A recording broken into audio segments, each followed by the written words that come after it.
যারা বাংলা সিনেমা দেখছেন আজকের এই ভিডিওটা তাদের জন্য বোঝা খুবই সোজা, বা আমি কোন থিমটা আপনাদের সামনে আনছি এটা খুবই সোজা। বাংলা সিনেমা দেখতেন যে রাজ্জাক শ্রমিক নেতা থাকতো, তো রাজীব হচ্ছে ধরেন শ্রমিকের মানে কোম্পানির মালিক, আর হুমায়ুন ফরিদি সে আবার শ্রমিক নেতার দাবিদার, কিন্তু রাজ্জাকরে শ্রমিকরা পছন্দ করে, এরকম ছিল না? সিনেমা ছিল। একদিন হুমায়ুন ফরিদি এবং রাজ্জাকের মধ্যে রাজীবের মধ্যে শ্রমিক অধিকার নিয়ে ঝগড়া হয়েছে। তো রাজীব রাজ্জাককে গালি দিছে, রাজ্জাক এক পর্যায়ে রাগে মানে নিয়ন্ত্রণ হারায় বলতেছে তোকে আমি শেষ করে ফেলবো। হুমায়ুন ফরিদি রাজ্জাকের প্রতিদ্বন্দ্বী, সে করছে কি এই কথার পরে, অথবা শ্রমিক কোনো নেতার সাথে রাজ্জাকের কাপজাপ হয়েছে, তো রাজ্জাক এরকম একটা রাগের মাথায় কথা বলে ফেলছে। হুমায়ুন ফরিদি টস করে রাতের আধারে গিয়ে ওই লোককে মাইরা ফেলছে। পরের দিনই রাজ্জাক অ্যারেস্ট, পুলিশ এসে। কেন? যেদিন রাজ্জাক ধমক দিল সবার সামনে যে ভাই দেখো এই লোক তো হুমকি দিছে, তাই না? সিনেমাতে দেখছেন। পরে নায়ক মান্না অথবা শাকিব খান বড় হইয়া বাবাকে নির্দোষ প্রমাণ করে। ঘটনা ঘটাইল কে? হুমায়ুন ফরিদি। ইরান এবং মধ্যপ্রাচ্যের রাষ্ট্রগুলোর মধ্যে যে সম্পর্ক যতটা খারাপ আপনি দেখছেন, আমরা দেখছি, আমরাও অনেকে প্রতিবাদ করছি যে কেন ইরান এমন করে। আসলে কি সবগুলা ঘটনা ইরান ঘটায়? আজকে ভয়াবহ চাঞ্চল্যকর তথ্য, তাও খোদ মার্কিন যুক্তরাষ্ট্র এবং কি যুক্তরাজ্যের গণমাধ্যমগুলো সাক্ষ্য দিচ্ছে। আপনারা জানেন যে এই যুদ্ধের মধ্যে সবচেয়ে বেশি হামলার শিকার হয়েছে বাহরাইন। একের পর এক ভয়াবহ হামলার শিকার হয়েছে, এমনকি বিশাল বিশাল বিস্ফোরণের ঘটনা ঘটছে, অনেক মানুষ মারা গেছে, বাংলাদেশেরও মারা গেছে।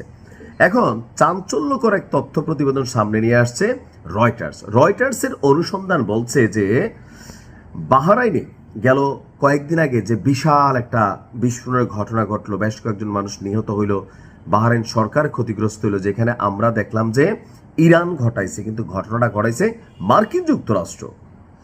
রয়টার্স বলছে এই হামলার জন্য ধারণা করা হচ্ছিল ইরানকে, বরং যুক্তরাষ্ট্রের আকাশ প্রতিরক্ষা ব্যবস্থা বা যুক্তরাষ্ট্র সরকার এই ঘটনার জন্য দায়ী। ঘটনাটা হচ্ছে গেল 9 মার্চে সিত্রা দ্বীপের বাহরাইনের মহাজ্জা এলাকায় একটা বিস্ফোরণের ঘটনা ঘটছে, যেখানে 30 জনেরও বেশি মানুষ আহত হয়েছে, নিহত হয়েছে কয়েকজন, এবং আশেপাশের বহু স্থাপনা ক্ষতিগ্রস্ত হয়েছে। এতে বাহরাইনের মানুষ ক্যাপসিলেনের প্রতি। কিন্তু প্রাথমিকভাবে এটি ইরানের ড্রোন হামলা বলে মনে করা হলেও তদন্ত বলছে ভিন্ন কথা। বাহরাইন সরকার স্বীকার করছে, জনগণ না, সরকারের ভিতরে তো এগুলো গুটিবাজ জানে, বিস্ফোরণের সঙ্গে প্যাট্রিয়ট ক্ষেপণাস্ত্র জড়িত ছিল। প্যাট্রিয়ট ক্ষেপণাস্ত্র কোনটা? আকাশ প্রতিরক্ষা সিস্টেম, যেটা ইরানের হামলা থেকে বাঁচানোর জন্য আপনার কি বলা হয় যে বাহরাইনে আমেরিকা তাদের আকাশ প্রতিরক্ষা সিস্টেম রাখছে, আরব আমিরাতে রাখছে, সৌদিতে রাখছে। তো প্যাট্রিয়ট ক্ষেপণাস্ত্রটা আকাশ প্রতিরক্ষা সিস্টেম কাজ করে কি, ধরেন শো করে ইরানের একটা ড্রোন আসতেছে, বাহরাইনে আমেরিকার থাকা প্যাট্রিয়ট ক্ষেপণাস্ত্রটা এখান থেকে আরেকটা মিসাইল ছাড়তেছে এটাকে ধ্বংস করার জন্য।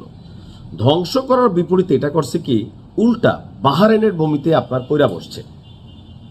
বিশাল বিস্ফোরণ ঘটনা করলো কে? আমেরিকার প্যাট্রিয়ট ক্ষেপণাস্ত্র ব্যবস্থার ত্রুটি অথবা ইচ্ছা কইরা যে লাগাই দিয়ে আরবদের সাথে আরবদের, অর্থাৎ ইরানের জন্য প্রত্যেকটা দেশের জনগণের যে ফিলিংস, আরব রাষ্ট্রগুলোর সরকারের ফিলিংস আলাদা। সরকার মার্কিনদের পক্ষে, কিন্তু জনগণ আপনার ইরানের পক্ষে। তো এই যে অবস্থানটা, মার্কিন গবেষকরাই বলছে ঘটনাস্থল থেকে প্রায় 7 কিলোমিটার দূরে অবস্থান করে একটি মার্কিন প্যাট্রিয়ট ব্যাটারি থেকে ক্ষেপণাস্ত্রটি নিক্ষেপ করা হয়েছিল।